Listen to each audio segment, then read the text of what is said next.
Blessings and welcome to today's Law Enforcement Daily Devotional. Today we're in John chapter 6 verses 22 through 7, chapter 7 verse 1, Matthew 15 and Mark 7.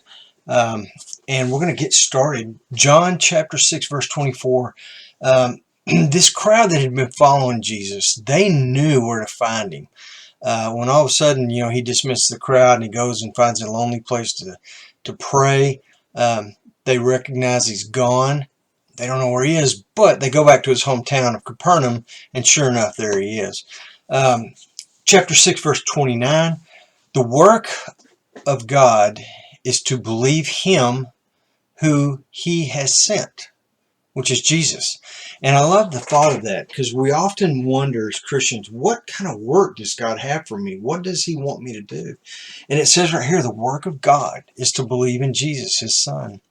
And then the very next verse, they asked for a sign. The Pharisees and Sadducees asked for a sign, and they were in amongst this group. And what was the feeding of the 5,000 from 5 loaves of bread and 2 fish not enough of a sign? That they want more.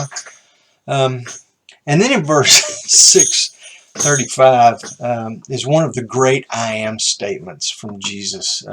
He says, I am the bread of life, and those who hunger and thirst for Christ will be satisfied. In 6:44, Jesus says, no one can come to me unless the Father who has sent me draws him. God's going to draw the people he wants, and we're going to be the ones who follow him. He goes on in, I think it's 6:56, and he follows that up with another. Only the people who God has chosen are going to be the ones who seek me out. Love that thought that you and I are chosen by God. Verse 65 verse 65 says, and he was saying, for this reason I have said to you that no one can come to me unless it has been granted him from the Father. It's a hard teaching to think that there is predestination, but the Bible says there is. I had a professor one time that says, so do we have choice? Or are we predestined? 2 questions. Are we predestined, or do we have choice? And his answer was yes. Yes, we're predestined, and yes, we have choice. And I love that answer. So just know that you have choice and you are predestined. And then Matthew 15:3 says, why do you yourselves transgress the commandment of God for the sake of your traditions? There's a lot of backstory to that, but basically understand that God does not follow the rules of our traditions. Jesus didn't follow the rules of human tradition. God set out the law. God's the authority, and that's what we follow, not man-made traditions. And it's a good lesson. It's a good study. It is not what goes into a man that defiles him. It is what comes out of his mouth.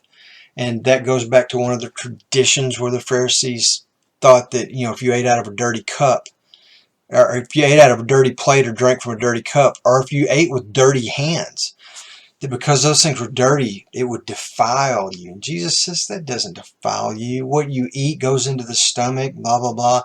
It's what comes out of a man that makes him unclean. Later we see Peter in this cloth dropped, and God says, take and eat.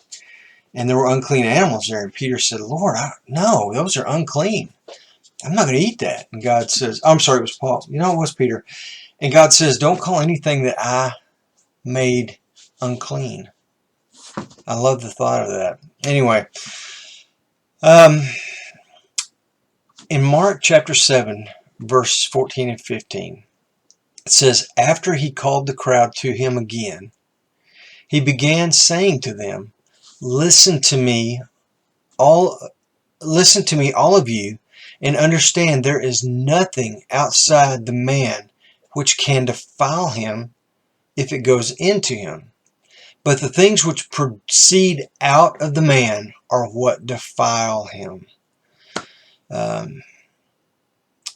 We've got to understand that the things that come out of our mouth, the things we say, whether they're crass or they're rude, or even when we're dealing with suspects or criminals, the things we say to them defile us. Not, I don't speak bad things over a bad person. The things that I speak over them, the things that I speak out loud defile me. And that's just something I wish we could all just sit and ponder and just really meditate on, taking our heart deep and think about it for an hour or so. But we will have to give an account for every careless word that we speak. It's not what goes into the man that makes him unclean. It's what comes out of the man that makes him unclean. All right. Tomorrow we're in Matthew 15 and 16. We're going to be in Mark chapter 7 and Luke chapter 9. So read ahead, and I'll see you back here tomorrow. In the meantime, you guys be safe.